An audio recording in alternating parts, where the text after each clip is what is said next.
আসসালামু আলাইকুম রহমতুল্লাহি বারাকাতুহু।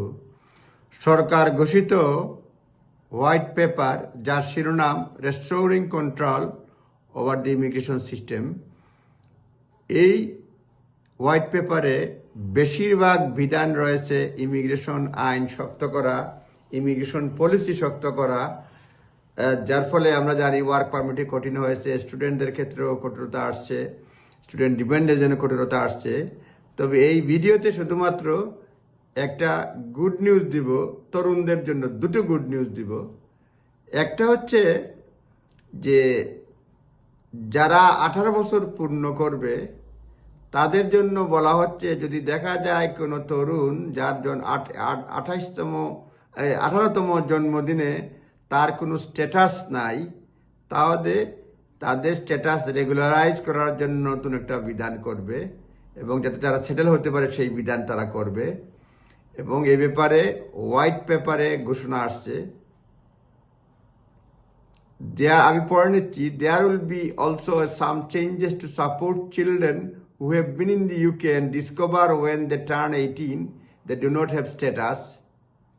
এবং এই স্ট্যাটাসের ক্ষেত্রে তারা বলে নাই যে কিভাবে তাদেরকে দেওয়া হবে, কি পলিসি। শুধুমাত্র এটা বলছে যে 18 বছর হওয়ার সময় যদি দেখা যায় যে তার কোনো স্ট্যাটাস নাই, তাহলে সে রেগুলারাইজ করার বিধান নতুন আইনে দেওয়া হবে। এবং মোস্টলি ফোকাস করবে চিলড্রেন ইন কেয়ার এবং কেয়ার লিভার, যারা কেয়ার থাকবে। শুধুমাত্র মা বাবার সঙ্গে থাকলে হয়তো এই বিধানটা তাদের জন্য হবে না, তবে যারা হয়তো ফস্টার কেয়ারে বা অন্যান্য জায়গায় থাকবে তাদের জন্য এই ব্যবস্থা থাকবে। অর্থাৎ 18 বছর বয়সে যদি, যখন 18 বছর হয়, ধরে নেওয়া যাক 18তম জন্মদিনে উপহার থাকবে, সে রেগুলারাইজ করতে পারবে। আর দ্বিতীয় যেটা হচ্ছে যে আমরা জানি যে সিটিজেনশিপের ক্ষেত্রে যারা চিলড্রেন তাদের জন্য ফিজ মাফ রয়েছে, অর্থাৎ ফি ওয়েভার রয়েছে। নতুন যারা করতে যাচ্ছে তারা একটা অফার দিয়েছে যে ইয়াংদের জন্য, সেটা হচ্ছে যে ইয়াং অ্যাডাল্ট নর্মালি ধরে নেওয়া হয় 18 থেকে 25 বছর বয়স, তাদের জন্য ফি ওয়েভারের বিধান থাকবে। পরিষ্কারভাবে বলে নাই, তারা বলছে যাতে will consider measures to reduce the financial barrier to young adults।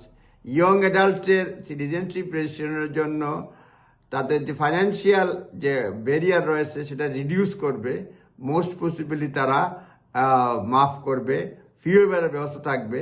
সুতরাং বলা যাচ্ছে যে extension of child registration fee waiver to young adults, young অ্যাডাল্টের জন্য সিটিজেনশিপ ফিজ কমপ্লিটলি মাফ অথবা হাফ মাফ, ওটা রিডিউস দি ফাইন্যান্সিয়াল ব্যারিয়ারটা রিডিউস করবে। সুতরাং কি ক্রাইটেরিয়া দেয়, কি বয়সসীমা দেয় সেটা বলা যাচ্ছে না। 18 থেকে 25 হতে পারে, 18 থেকে 24 হতে পারে। দুটো আপডেট, একটা হচ্ছে 18 বছর বয়সে কেউ যদি অ্যাডাল্ট দেখে কোনো ইমিগ্রেশন স্ট্যাটাস নাই, তাহলে বাচ্চাদেরকে যারা কেয়ারের অধীনে আছে তাদেরকে রেগুলারাইজ করা, সেটেল হওয়ার সুযোগ দেওয়া দিবে, এই আইন করবে তারা নতুন হোয়াইট পেপার অনুযায়ী। আর দ্বিতীয় যেটা হচ্ছে যে ফি ওয়েভারের জন্য ইয়ং অ্যাডাল্টদেরকে অন্তর্ভুক্ত করবে এবং সে ব্যাপারে কোনো ক্রাইটেরিয়া দেয় নাই। তারা বলছে reduce the financial barrier to young adults. আর ইয়ং অ্যাডাল্ট বলতে আমরা 18 থেকে 25 বুঝি, 18 থেকে 24 হতে পারে, বিভিন্ন ক্ষেত্রে কম বেশ আরও হতে পারে বয়স, আমরা কিছুই জানি না। দুটো সংবাদ, 18 বছর হয়ে পড়লে লিগালাইজ হওয়ার সুযোগ আর বাচ্চাদের জন্য, আর একটা হচ্ছে ইয়ং অ্যাডাল্টের জন্য 18 বছর হওয়ার পরে সে ফি ওয়েভার 18 বছর হয়েও ফি ওয়েভার পাবে, যেটা বর্তমানে শুধুমাত্র চিলড্রেনদের জন্য আছে। সিটিজেনশিপের নিজ দায়িত্বে দেখে নেবেন। ভালো থাকবেন। আসসালামু আলাইকুম।